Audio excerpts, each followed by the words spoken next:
Les regardaient les lèvres boudeuses. Et Anna-Marie fut violemment étreinte par l'envie du large. Mais oui, elle avait toujours rêvé de ce bleu azuré qui invite au voyage. Elle avait toujours été séduite par le goût de l'aventure sur le bleu liquide.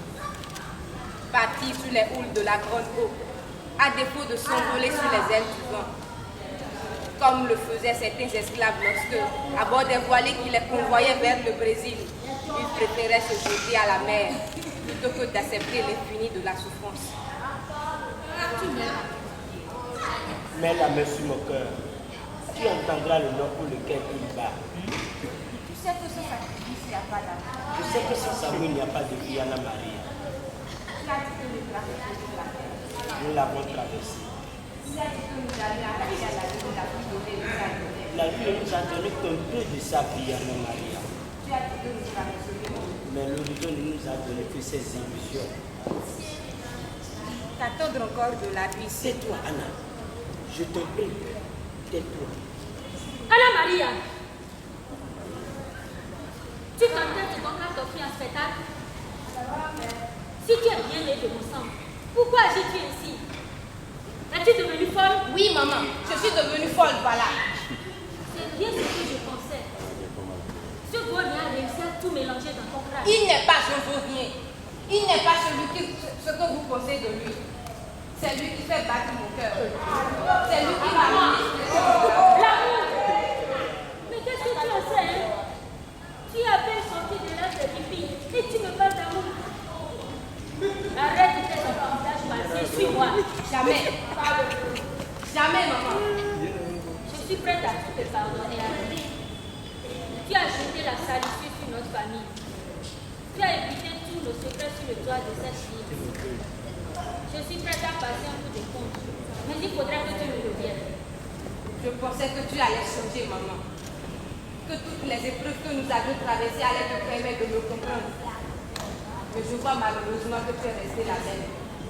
Tu me refuseras toujours le droit d'aimer Pierre. Hé, quand tu me parles, évite de prononcer les mots qui sont moins que... Parce que tu penses qu'en le traitant ainsi, il me dégoûtera. Au contraire.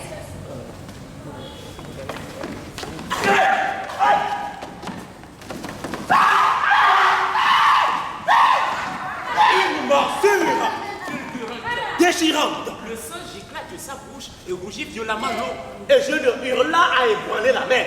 Il rougit à ébranler la terre. La chambre aussitôt prise, il se précipita hors de l'eau, le bras mordu, tout pantelant. Le ciel au même moment se couvrit de deux gigantesques vagues élevées de la mer. La foule, prise de panique, se dispersa aussitôt. Chacun courut comme il l'entendit au gré de la vitesse de ses galons. Alors, les vagues s'enfoncèrent profondément dans le sac. Elles s'enfoncèrent et creusèrent le sol jusqu'au plus profond de ses entrailles. Anna Maria et Pierre furent aspirés par les flots déchaînés. Les vagues les enroulèrent et les engloutirent violemment dans leurs draps. Accrochés l'un à l'autre, ils tentèrent pendant quelques instants de ramer, De contrer les flots. de s'en arracher, Mais c'était sans conviction, sans effort. comme si ça avait déjà fait corps avec la mer. Leurs bras, Le pied. leurs têtes s'agitèrent au-dessus de l'onde plus au bout de quelques secondes.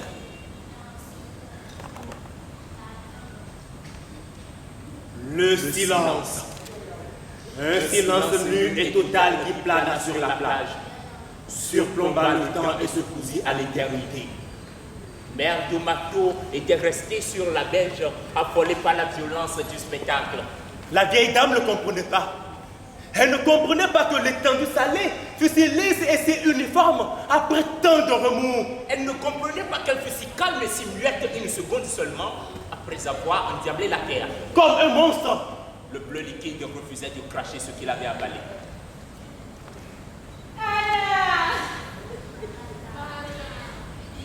Anna Maria! Elle eut envie de se jeter à l'eau. Envie de fouiller les flots afin de leur arracher son écervelé de fille. Mais elle n'en avait ni la force, Ni l'âge. ni la hardiesse. Elle se contenta de regarder les mouvements effrénés des vagues venus soupirer sur le sable. Alors, on attendit.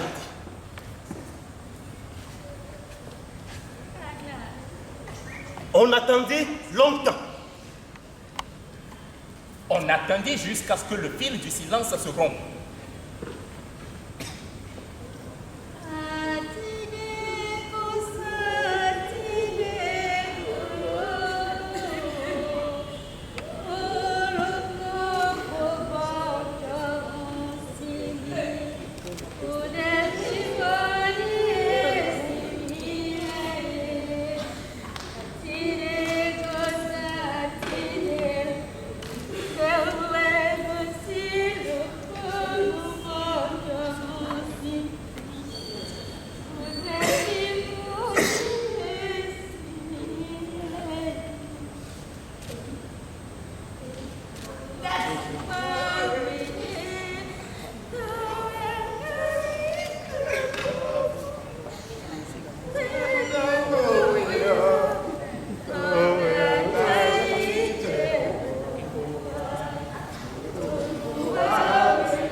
sa voix dans les ailes du vent. Elle jetait sa douleur dans les murmures des vagues.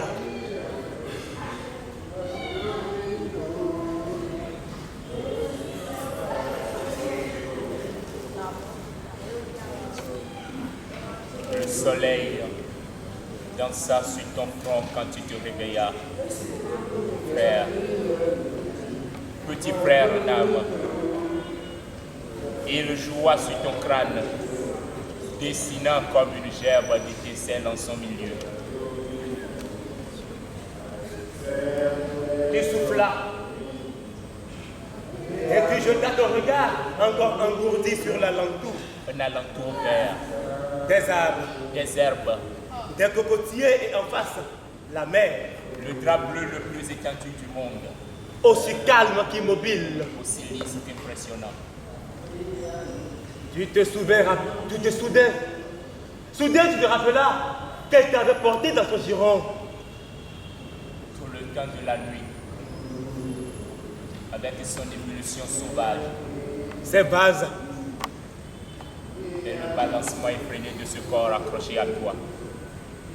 le corps, Anna, Anna Maria, et où était-elle? que devenait-elle? Abîmée dans la mer? Échouée sur la côte. Où? Tu te levas, écumant la grève sur des dizaines de mètres. Ces lieux lui semblaient inconnus. Jamais tu n'y avais mis les pieds. Jamais tu n'y avais admiré les reflets diamantés du soleil. C'était une rive. Un bord de mer semblable à des millions d'humains partout dans le monde. Échancré sur un bout, Espiègle encore sur un autre. rond sur un autre. Tu continuas ta marche le long de la berge, les pieds effleurant à peine le sable. Soudain, Une silhouette étendue dans un bras de sable aspira ton regard. ton souffle, Il devint court et saccadé. tes oreilles bruyèrent de tous les sons. Tes jambes se mirent à gambader quelques secondes, puis tu parvais à elle. Anna Maria, Elle était là, te regardant de ses yeux grands ouverts. de ses yeux où ne brillait aucun reflet. Elle semblait comme toi avoir ensorcelé la mer. Elle semblait comme toi avoir traversé les horizons. Elle semblait comme toi avoir vaincu les ténèbres. Et dans son regard, Aucun signe qui traduise les distances parcourues. aucun signe qui interprète l'effort accumulé. Même l'abattement qui courait dans ses traits quand elle était de l'autre côté, c'était Assoupi, assoupi, assoupi, assoupi, assoupi, assoupi, assoupi, assoupi, assoupi.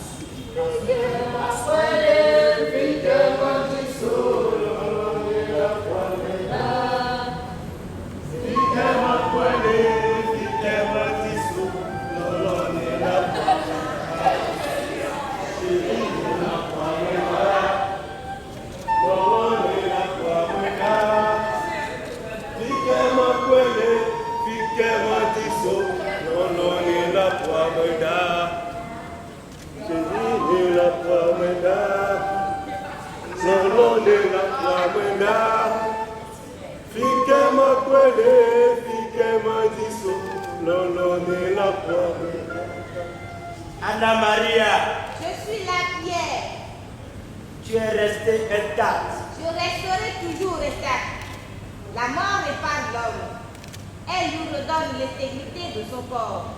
Mais tu n'es pas morte. Si je suis morte pierre, comme toi, j'appartiens à la terre première, parce qu'il n'y a plus de distance à rencontrer. Maintenant que nous avions effectué ensemble la traversée, toi et moi sur une île déserte, toi et moi, seuls à festoyer le soleil.